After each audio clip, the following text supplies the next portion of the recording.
ನಾವೇನು ಒಂದೇ ಗರ್ಭ ಹಂಚಿಕೊಂಡೋರು ಅಲ್ಲ, ಸ್ನೇಹಾನೇ ನಮ್ಮ ತಾಯಿ ಅಲ್ಯಾವ ಭೇದ ಇಲ್ಲ.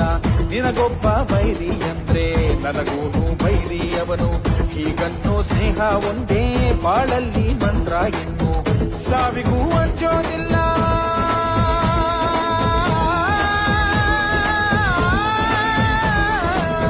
ಸ್ನೇಹಕ್ಕೆ ಒಂದೇ ಕುಲ.